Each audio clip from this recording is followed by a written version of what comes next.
आखिर दुनिया का सबसे बड़ा pyramid the great pyramid of Giza कैसे बनाया गया था?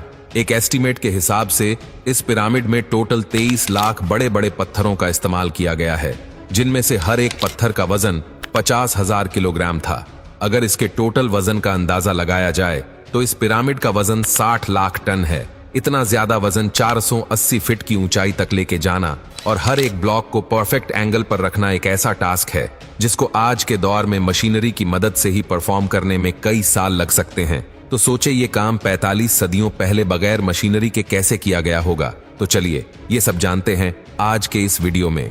जिस 13 एकड़ की जमीन पर इस पिरामिड को बनना था, उसका लेवल थोड़ा सा भी आउट होता तो 23 लाख पत्थरों के इस पहाड़ का खड़ा होना बिल्कुल भी मुमकिन नहीं था।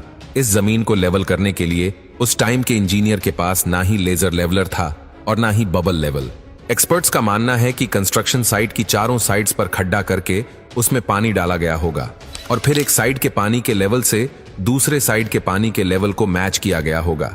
जो जमीन का हिस्सा पानी के लेवल से मैच नहीं कर रहा होगा, उसको छेनी और हथौड़ों की मदद से काटकर लेवल किया गया होगा। कई एक्सपर्ट्स का मानना है कि एंशिएंट के लोगों ने इस सिंपल टूल का भी इस्तेमाल किया होगा, जिसकी दोनों साइड्स पे लकड़ियां और उसके ठीक सेंटर पर एक रस्सी से पत्थर बंधा हुआ है। अगर पत्थर जमीन से टच हो गया और उसकी रस्सी ठीक सेंटर लाइन पर आ रही होगी तो इसका मतलब है कि बीच की जमीन परफेक्टली लेवल है। अब पिरामिड कंस्ट्रक्शन साइट पे डायरेक्शंस भी सेट थी, मार्किंग्स भी हो चुकी थी और जमीन का लेवल भी सेट था। अब बारी थी कंस्ट्रक्शन स्टार्ट करने की, जिसके लिए लाखों टन वजनी और बड़े पत्थर रिक्वायर्ड थे। लेकिन ये पत्थर काटने के लिए ना ही उनके पास ग्राइंडर थे और ना ही जैक हेमर्स। फिर भी उन्होंने 50 टन वजनी पत्थर काटे भी और उनको स्क्वायर या रेक्टेंगल शेप भी दिया। लेकिन आखिर किसकी मदद से? एक्सपर्ट्स का मानना है कि पिरामिड की कंस्ट्रक्शन पे इस्तेमाल होने वाली छेनी सिर्फ कॉपर से ही नहीं बनी थी, क्योंकि उनको भी ये बात मालूम थी कि कॉपर नरम होता है और कॉपर पत्थर नहीं काट सकता। इसलिए इसमें एक केमिकल आर्सेनिक भी शामिल किया गया था।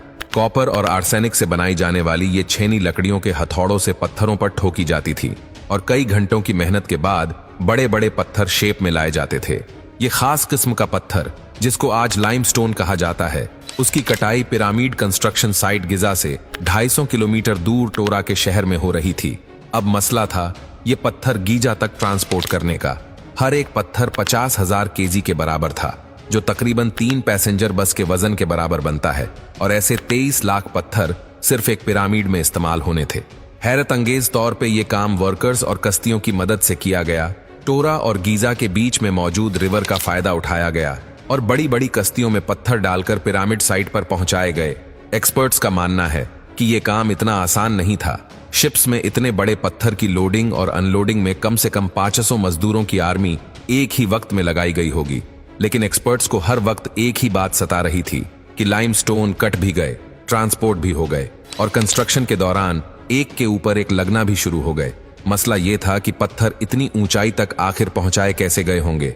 लेकिन आखिरकार खुदाई के दौरान आर्कियोलॉजिस्ट को जमीन से कई फुट नीचे मलबे के नीचे दबी हुई स्टेयर्स और एक रैंपनुमा चीज मिली। खुदाई के बाद स्टेयर्स पर कुछ अनोखे गड्ढे भी उभर कर सामने आए। दोनों साइडों पर स्टेयर्स, बीच में रैंप जिसकी स्लोप 25% के आसपास थी, और स्टेयर्स पर बने अनोखे गड्ढे आखिर क्यों बनाए गए थे? एक्सपर्ट्स का मानना था कि ये सब कुछ क्वेरी से निकलने वाले स्टोन को ऊपर लेकर जाने के लिए ही बनाया गया था। काफी सोच विचार के बाद ये नतीजा निकाला गया कि इन गड्ढों में लकड़ी के तने डाले जाते थे, स्टोन का बड़ा ब्लॉक जिनको रस्सियों से बांधा जाता था, और वो रस्सियां इन लकड़ी के तनों से ट्विस्ट होकर जाती थी, जिससे वर्कर्स को स्टोन खींचने में आसानी होती थी। ये माना जा सकता है कि ये लकड़ी का तना उस दौर में पुली का काम करता था। मॉडर्न क्रेन्स और लिफ्टर्स में भी आपने पुली सिस्टम देखा होगा। पुली के इस्तेमाल करने से क्रेन की मोटर पर लोड 50% तक कम हो जाता है। ये बात अब काफी क्लियर हो चुकी थी कि बीच वाले रैंप पर स्टोन का ब्लॉक रखा जाता था, जबकि दोनों साइड्स के स्टेयर्स पर वर्कर्स रस्सियों और लकड़ी के तने की मदद से स्टोन ब्लॉक को ऊपर खींचा करते थे। जबकि स्टोन ब्लॉक की फ्रिक्शन को कम करने के लिए रेती का इस्तेमाल भी किया जाता था। तो इसी तरह से इतने बड़े बड़े पत्थरों को ऊपर ले जाकर पिरामिड्स को बनाया गया था।